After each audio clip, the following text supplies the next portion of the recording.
দুর্গাপুরে সিটি সেন্টারে বিক্ষোভ কর্মসূচি চালালো তারা। সারা রাজ্য জুড়ে এদিন এই ধিক্কার দিবস পালিত হয় পশ্চিমবঙ্গের সবকটি ছোট বড় শহরে।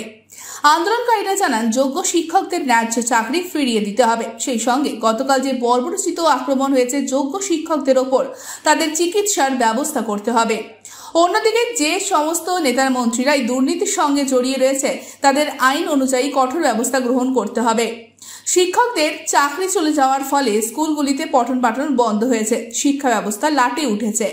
দুটো ক্ষেত্রেই পরিস্থিতি স্বাভাবিক না করতে পারলে পঠন পাঠন ও ছাত্রছাত্রীদের ভবিষ্যৎ শেষ হয়ে যাবে।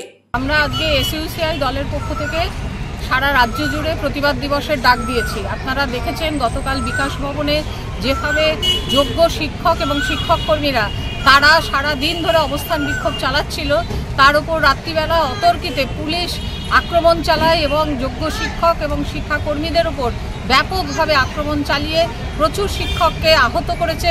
অনেকে হসপিটালে চিকিৎসারত অবস্থায় আছেন, কারোর চোখ চলে গেছে, হাত পা ভেঙে দিয়েছে, মাথা ফাটিয়ে দেওয়া হয়েছে।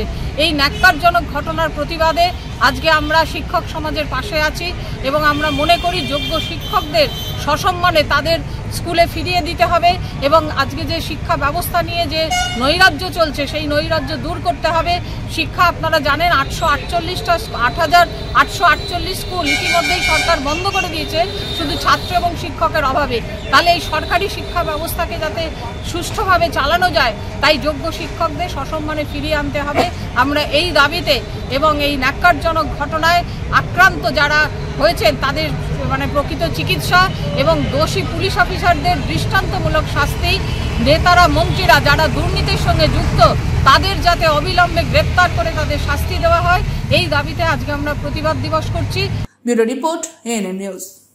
আরও খবরের আপডেট পেতে সাবস্ক্রাইব করুন আমাদের ইউটিউব চ্যানেলটি আর বেল আইকনে ক্লিক করুন নোটিফিকেশনস পেতে।